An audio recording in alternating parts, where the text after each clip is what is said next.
guys, and welcome to today's video. I just wanted to show you how easy it is to make DIY farmhouse shelves for a cabinet system like this that has peg holes and those little shelf pins, those like shelf supports. It has these little shelf support pins that go right into your peg hole, and then that is what your shelf sits on. My shelf dimensions for this cabinet are 18.5 inches wide by 15.5 inches deep, and I was almost able to make both of these shelves out of one 1x6x10. The only two pieces of wood that I couldn't get out of it were two of these underside supports. I just used a random piece of lumber that I had laying around to make the two additional supports that I needed that I couldn't get out of that 1x10.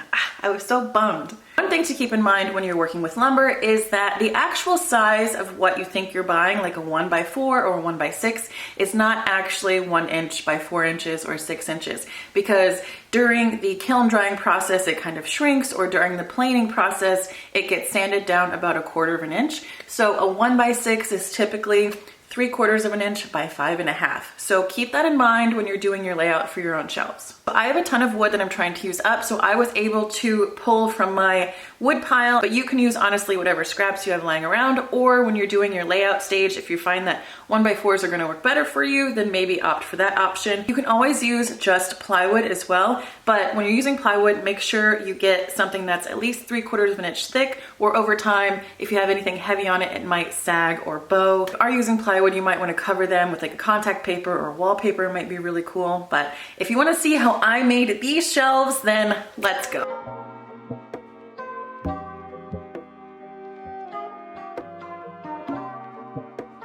You're gonna need 4 of the 1x6 that are 18.5 inches long, or however wide your cabinet space is. And then I have 2 here that are still 18.5 inches long, but I ripped 1 inch off of both of them because my cabinet depth is only 15.5 inches. So I needed to take 1 inch off of each of the boards that are gonna go in the middle. And these are the 1 inch strips that I ripped off of these two. These are gonna be the underneath supporting bracket that's gonna hold all 3 boards together. Let me basically show you what each shelf is going to look like. So all 3 of these were originally 1x6, but I ripped down 1 inch off of this so I can get my 15.5 inches for my total depth for my cabinet space.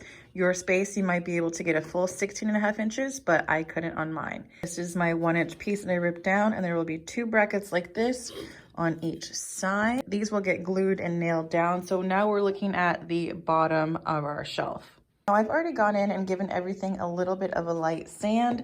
Now you don't want to round these corners. You just want to get the splinters off. And then on the very ends where you made your cuts, a lot of the time there's little fraying pieces of wood that you want to sand off as well.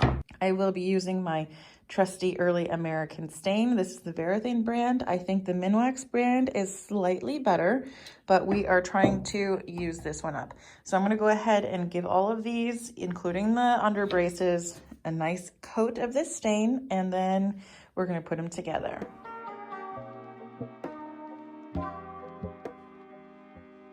So now we have our 3 pieces for our shelf. This is the one that we ripped 1 inch off, and we have our 2 backing straps.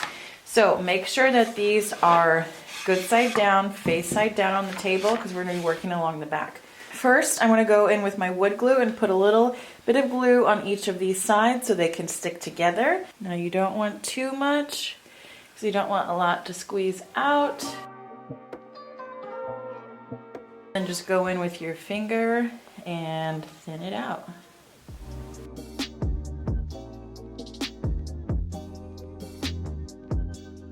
Sorry guys, I'm filming in my basement and the light is not that awesome. Good sides down. Okay, I'm gonna squeeze these together. You can have a wet paper towel on hand. Get up some of that excess glue. This is the bottom of our strap.